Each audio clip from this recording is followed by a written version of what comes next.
course, we start with the Green Bay Packers because we cannot go anywhere else without discussing the Green Bay Packers and Aaron Rodgers. This is a fluid story, developing story. Aaron Rodgers, of course, had requested a trade out of Green Bay last week, or about 2 weeks ago now, when the draft commenced. Of course, Adam Schefter and others reported it on the day of the draft that Aaron Rodgers wanted out. There was speculation amid all this fallout where he might go, what teams he might be interested in.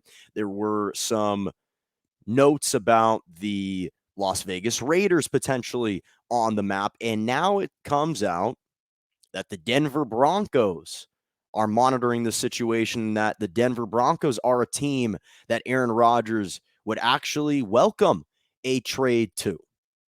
And of course, we know that he has kind of dug in to his trade requests, very contentious relationship with management and with ownership groups. And according to ESPN's Jeremy Fowler, the Packers are still trying to maintain an active line of communication and an open line of communication with Aaron Rodgers. That's what they're saying. Now, again, what management tells you and what the actual player reports are totally two separate things, because it came out on the Dan Patrick show that Aaron Rodgers and perhaps the Green Bay Packers didn't necessarily want this information about him wanting a trade and demanding out of Green Bay. They didn't necessarily want that information to fall on draft day. And we're supposed to believe that it was just happenstance that this happened. Now, apparently, the Broncos are allegedly very happy with Drew Lock and Teddy Bridgewater, as evidenced by the fact that they didn't draft a quarterback in this year's draft. Now, we all know Drew Lock isn't the long-term solution in Denver, and neither is Teddy Bridgewater. So it's pretty easy to see right through this mirage and all this clutter that the Denver Broncos are presenting. They're trying to stay mum right now until they can potentially land this guy. But this feels a lot like deja vu to me with Peyton Manning. Because Peyton Manning, when he was with the Colts, when did he all of a sudden go to the Denver Broncos? He was 36 years old. The Colts were concerned and had reservations about his long-term health. He had chronic neck injuries and had undergone multiple neck surgeries. They weren't sure if he would ever make it back and return to his MVP caliber play. Rodgers is 37, coming off an MVP season.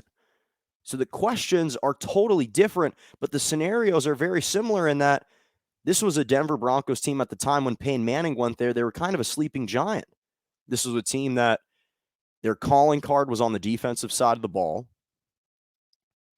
They had promising young weapons, Demaryius Thomas, a younger Emmanuel Sanders, Eric Decker, Julius Thomas. These were guys that all of a sudden became household names once Peyton Manning took his talents there. He was released by the Colts, got to choose where he wanted to go, decided to play in the Mile High City for the Denver Broncos, and he ultimately wins a Super Bowl.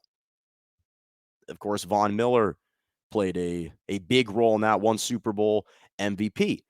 Now you have a guy in Aaron Rodgers who's 37. Clearly, he's had a falling out with his own team. He doesn't trust the GM. The president is, for the most part, staying mum. And he's been irked off by the fact that they're not presenting him with instant impact players. They've treated him like a compensated subservient, like a well-compensated subservient. That's the type of role that Aaron Rodgers has been playing for the Green Bay Packers. And now he's eyeing a team in the Denver Broncos that have a promising young wide receiving core. Jerry Jeudy, Cortland Sutton, KJ Hamler, Noah Fant is a really good tight end out of Iowa. Melvin Gordon, a solid running back as well. The defense is ascending. Obviously, Von Miller is still there, but they drafted Patrick Surtain. They've got a number of great defensive backs and players. Bradley Chubb there as well. This is a really good defense.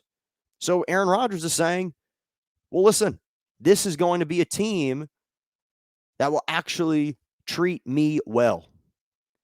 The difference is the exits and the potential exit in Aaron Rodgers' case, are two entirely different things.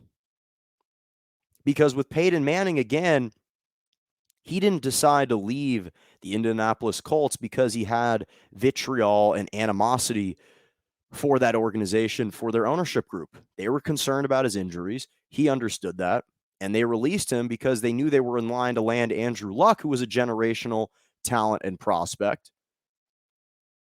And it was kind of self-serving because on the one hand, they knew they were going to get their hands on Andrew Luck, but at the same time, they wanted to pay Peyton Manning a debt of gratitude and at least have the courtesy to say, you can decide where you want to go.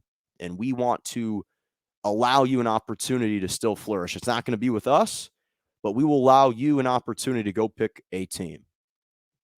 This is very different than Aaron Rodgers. Again, a much more contentious situation.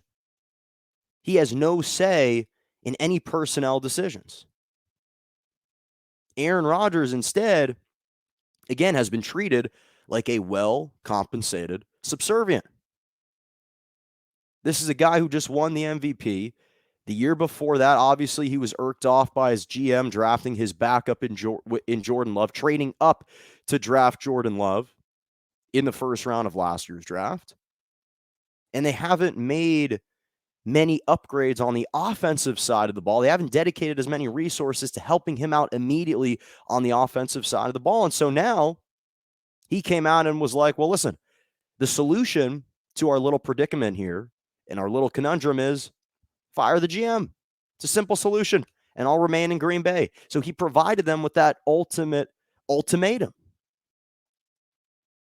So this is a much more combative type of situation than Peyton Manning, but the timelines in which they were eyeing the Denver Broncos are very similar. And so the big question is, if you're Aaron Rodgers, is what do you prioritize more? Winning or being respected? Because if your main priority is in winning, then I don't really see why you are interested in the Denver Broncos, why they are so appealing to you. Because the Green Bay Packers are a better winning situation than the Denver Broncos. But if your priority, not to mention you'd have to face Patrick Mahomes twice a year, who's in your division. So however much longer you plan on playing, you're facing Patrick Mahomes at least twice a year. But if your priority is in being respected and being held in high regard and being revered and being treated and catered to accordingly based on your legendary status, then I understand why you're interested in the Denver Broncos, because they have a rich tradition and history of supporting and coddling their star quarterbacks.